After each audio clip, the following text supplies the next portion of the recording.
Au nom du Père et du Fils et du Saint-Esprit, le Seigneur soit avec vous. Et avec votre esprit.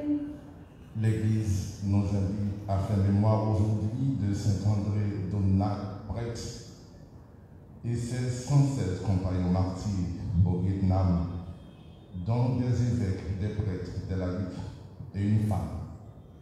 Préparons-nous à célébrer cette Eucharistie en reconnaissant que nous sommes pécheurs. Je confesse à Dieu Tout-Puissant, je reconnais devant mes frères que j'ai péché en pensée, en parole, par action et par omission. Oui, j'ai vraiment péché. C'est pourquoi je supplie la Vierge Marie, les anges et tous les saints, et vous aussi mes frères, de prier pour moi, le Seigneur notre Dieu. Que le Tout-Puissant nous fasse miséricorde, qu'il nous pardonne nos péchés et nous conduise à la vie éternelle. Seigneur, pour pitié. Ô Christ, pour pitié. Seigneur, pour pitié.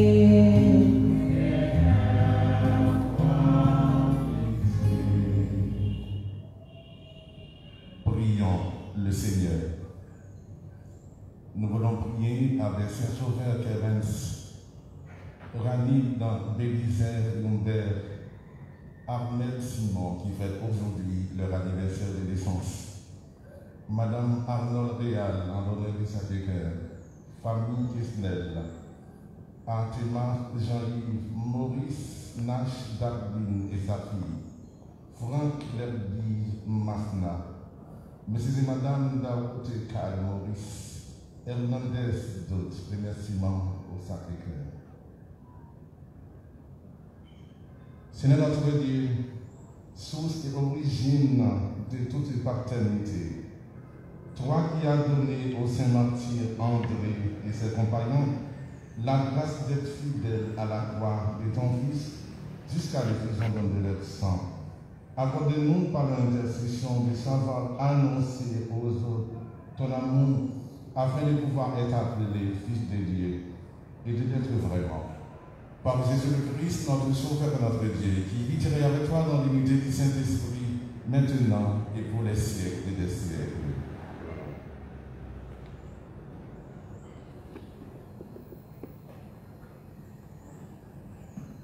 Lecture de l'Apocalypse de Saint Jean. Moi, Jean, j'ai vu, et voici une nuée blanche, et sur cette nuée, quelqu'un siégeait qui semblait un fils d'homme. Il avait sur la tête une couronne d'or et à la main une faucille aiguisée. Un autre ange sortit du sanctuaire. Il cria d'une voix forte à celui qui siégeait sur la nuée. Lance ta faucille et moissonne. Elle est venue l'heure de la moisson, car la moisson de la terre se dessèche. Alors, celui qui siégeait sur la nuée jeta la faucille sur la terre, et la terre fut moissonnée. Puis, un autre ange sortit du sanctuaire qui est dans le ciel. Il avait, lui aussi, une faucille aiguisée. Un autre ange encore sortit, venant de l'autel. Il avait pouvoir sur le feu. Il interpella d'une voix forte celui qui avait la faucille aiguisée. Lance ta faucille aiguisée et vendange les grappes de la vigne de la terre, car les raisins sont mûrs. L'ange, alors, jeta la faucille de la terre, il vendangea la vigne de la terre et jeta la vendange dans la cuve immense de la fureur de Dieu. Parole du Seigneur. Il vient le Seigneur, il vient pour juger la terre. Il vient le Seigneur, il vient pour juger la terre. Allez dire aux nations, le Seigneur est roi. Le monde inébranlable tient bon. Il gouverne les peuples avec droiture. Il vient le Seigneur, il vient pour juger la terre. Joie au ciel, exulte la terre. Les masses de la mer mugissent. La campagne tout entière est en fête. Il vient le Seigneur, il vient pour juger la terre. Les arbres des forêts dansent de joie devant la face du Seigneur, car il vient pour juger la terre. Il vient le Seigneur, il vient pour juger la terre. Le Seigneur vient pour juger la terre. Il jugera le monde avec justice et les peuples selon sa vérité. Il vient le Seigneur, il vient pour juger la terre. Alléluia, Alléluia, Alléluia.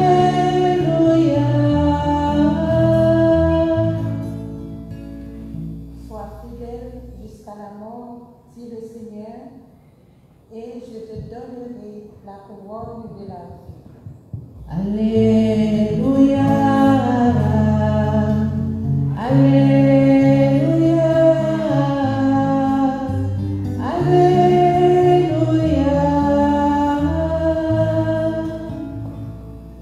Le Seigneur soit avec vous. Et avec votre esprit, Proclamation de la bonne nouvelle de Jésus-Christ selon Saint Luc. gloire à toi, Seigneur. Au chapitre 21, du verset 5 au verset 11. Certains disciples de Jésus parlaient du temple, admirant la beauté des pierres et les dons des fidèles. Jésus leur dit, ce que vous contemplez, des jours viendront où il ne restera pas pierre sur pierre, tout sera détruit. Ils lui demandèrent, Maître, quand cela arrivera-t-il et quel sera le signe que cela va se réaliser? Jésus répondit, prenez garde de ne pas vous laisser égarer, car beaucoup viendront sous mon nom en disant c'est moi, ou encore le moment est tout proche. Ne marchez pas derrière eux. Quand vous entendrez parler de guerre et de soulèvement, ne vous effrayez pas. Il faut que cela arrive d'abord, mais ce ne sera pas tout de suite la fin. Alors Jésus ajouta, on sait que ça nation contre nation, royaume contre royaume, il y aura de grands tremblements de terre, et ça et là, des épidémies de peste et de famine, des faits terrifiants surviendront, et de grands signes dans le ciel. Acclamons la parole de Dieu.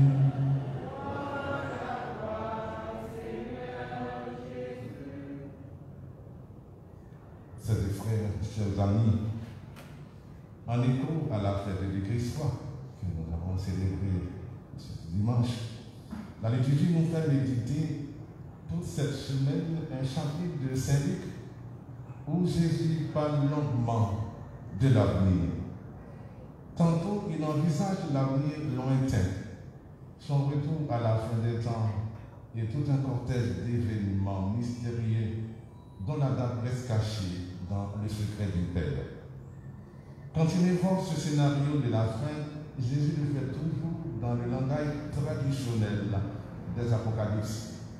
et dans un grand cadre cosmique qui englobe la terre et le ciel, le soleil, la lune et les étoiles. Tantôt Jésus a envie des événements plus proches, la ruine du temple, le jugement de Jérusalem, et dans ce cas, il reprend volontiers les menaces des prophètes contre la ville infidèle. Tantôt enfin Jésus fait allusion aux épreuves de sa communauté, aux persécutions qui frapperont les disciples tout au long du temps de l'Église. Ce qui nous déroute un peu dans ce discours de Jésus, c'est que les trois perspectives sont étroitement imbriquées et parfois indissociables, comme des photographies que l'on projette en surimpression. Derrière la destruction du temple se profilent les signes de la fin du monde, et en face du fond du jugement de Jérusalem, on discerne la venue du Fils de l'homme pour juger les vivants et les morts. Impossible de calculer, inutile de prévoir, mais deux certitudes ressortent clairement. La première est que l'histoire du monde est entrée avec la venue de Jésus dans sa phase définitive, même si celle-ci doit durer encore des centaines ou des milliers de siècles. La seconde certitude est que les consignes de Jésus, urgentes pour aujourd'hui, resteront valables jusqu'à la fin des temps. Il faut espérer, il faut veiller. L'évangile d'aujourd'hui nous place successivement devant deux perspectives. Jésus annonce d'abord la ruine du temps. Des jours vont venir, il n'en restera pas pierre sur pierre. Tout sera détruit. D'où la question des disciples qui portent elle aussi sur ce désastre du temps. Mais quand donc cela arrivera-t-il et quel sera le signe que cela doit avoir lieu?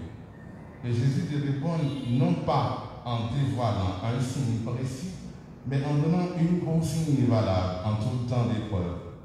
Prenez garde de ne pas vous laisser abuser par des faux messies qui diront le moment est arrivé. Puis Saint-Luc, presque sans transition, ouvre jusqu'au fond la perspective en reprenant une parole de Jésus qui concerne la fin des temps. Il aura de grands tremblements de terre et des faits terrifiants venant du ciel et de grands signes.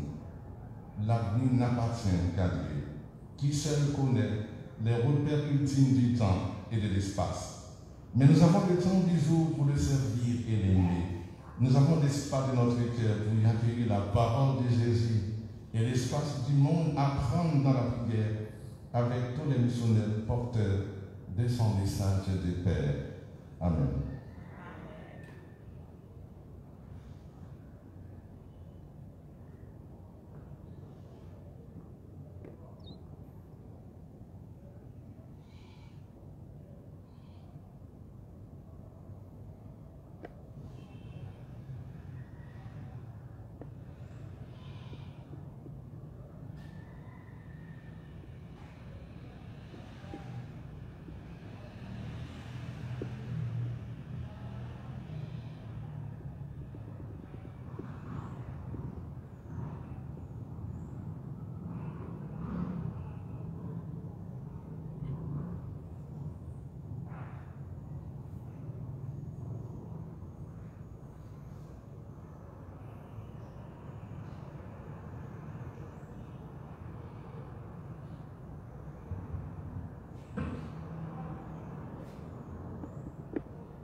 en célébrant les saints martyrs du Vietnam, pour qu'au milieu des difficultés de notre vie, nous puissions toujours être trouvés fidèles et nous offrir donc à toi un sacrifice qui te plaît, par Jésus le Christ notre Seigneur. Le Seigneur soit avec vous. Il faut notre cœur. Rendons grâce au Seigneur notre Dieu. Cela est juste et bon. Vraiment, il est juste et bon de te rendre gloire, de t'offrir une action de grâce toujours et en tout lieu, à toi Père très saint, Dieu éternel et tout-puissant. Nous reconnaissons un signe éclatant de ta grâce dans les martyrs de Saint-André et ses compagnons. En donnant donc leur vie comme le Christ, ils ont glorifié ton nom. C'est ta puissance qui se déploie donc dans la faiblesse quand tu donnes à des êtres fragiles de te rendre témoignage par le Christ notre Seigneur. C'est pourquoi avec les anges dans le ciel, et nous pouvons te bénir sur la terre et t'adorer en chantant. C'est le Seigneur, Dieu de l'univers. Le ciel et la terre sont remplis de ta gloire. Hosanna, au plus haut des cieux. Béni soit celui qui vient au nom du Seigneur. Hosanna, au plus haut des cieux. Toi qui es vraiment saint, toi qui es la source de toute sainteté, Seigneur, nous te prions. Sanctifie ces offrandes en répandant sur elles ton esprit, qu'elles deviennent pour nous le corps et le sang de Jésus le Christ, notre Seigneur. Au moment d'être livré et d'entrer librement dans sa passion, il prit le pain, il rendit grâce, il le remplit, et le donna à ses disciples en disant, prenez et mangez-en tous, ceci est mon corps livré pour vous.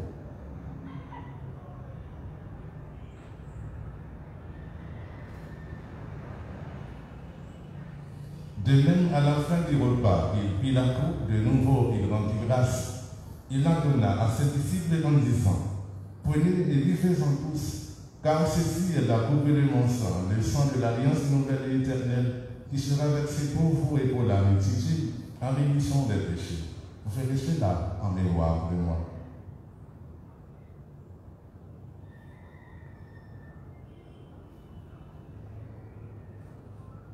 Il est grand le mystère de la foi. Nous proclamons ta mort, Seigneur Jésus. Nous célébrons ta résurrection. Nous attendons ta venue dans la gloire. Faisant ici mémoire de la mort et de la résurrection de ton Fils, nous t'offrons, Seigneur, le pain de la vie et la coupe du salut. Et nous te rendons grâce car tu nous as choisis pour servir en ta présence. Humblement, nous te demandons qu'en ayant part au corps et au sang du Christ, nous soyons rassemblés par l'Esprit Saint en un seul corps. Souviens-toi, Seigneur, de ton Église répandue à travers le monde, venant grandir dans ta charité avec le pape François, notre évêque Max Leroy et son auxiliaire, Monseigneur Ducange, l'ensemble des évêques et tous ceux qui ont la charge de ton peuple.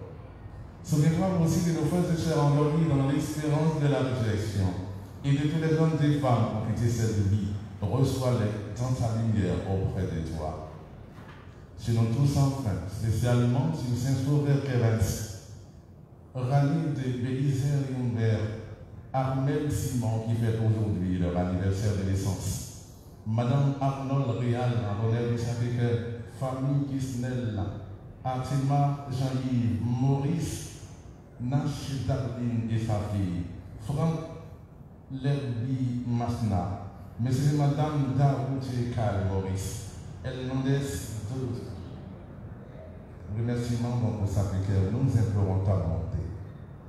Permets qu'avec la Vierge Marie, la généreuse Mère de Dieu, avec Saint Joseph son époux, avec les apôtres et les saints de tous les temps qui ont vécu dans ton amitié, nous ayons part à la vie éternelle et que nous chantions ta louange par Jésus-Christ, ton Fils bien-aimé. Par lui, afin d'oublier en lui, à toi de le Père Tout-Puissant, dans l'unité du Saint-Esprit, tout honneur et toute gloire, pour les siècles et les siècles.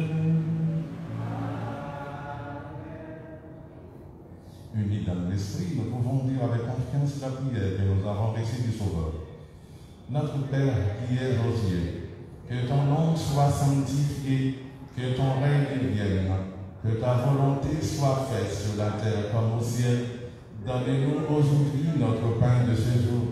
Pardonne-nous nos offenses comme nous pardonnons aussi à ceux qui nous ont offensés. Et ne nous laissez pas entrer en tentation, mais délivre-nous du mal. Délivre-nous de tout mal, Seigneur, et donne la paix à notre temps. Par ta miséricorde, libère-nous du péché. Rassure-nous devant les épreuves. En cette vie, nous espérons le bonheur que tu promets et l'avènement de Jésus-Christ, notre Sauveur.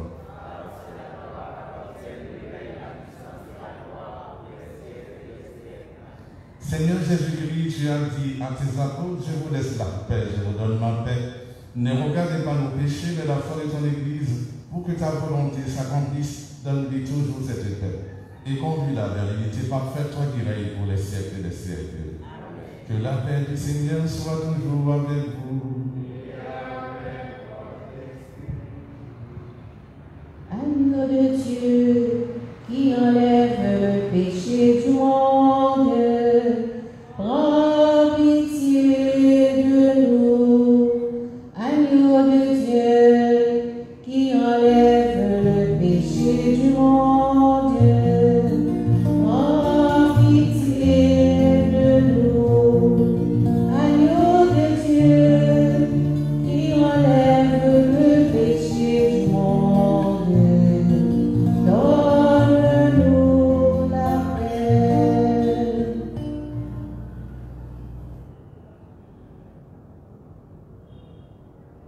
Heureux les invités au repas du Seigneur. Voici Jésus, l'agneau de Dieu qui enlève le péché du monde.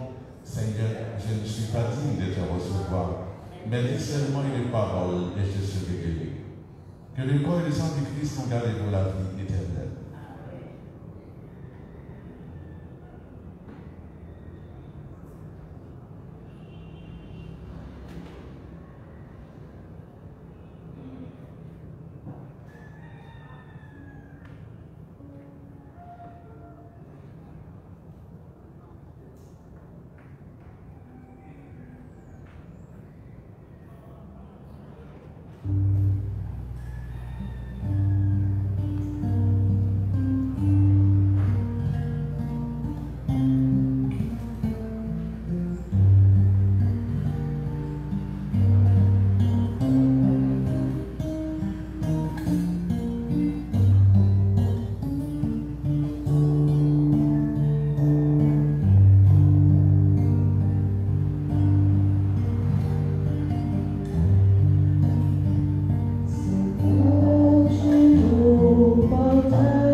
Prions le Seigneur. Après avoir mangé de ce pain unique à la fête de Saint-Martyr, nous te supplions, Seigneur, gardez-nous unis en ton amour, afin que nous obtenions dans tes beaux toujours la récompense promise à ceux qui souffrent pour toi. Par Jésus le Christ, notre Seigneur. Le Seigneur soit avec vous. Que le Tout-Puissant vous bénisse, le Père, le Fils et le Saint-Esprit. Allez dans la paix du Christ. Bonne journée et bon travail à toutes et à tous.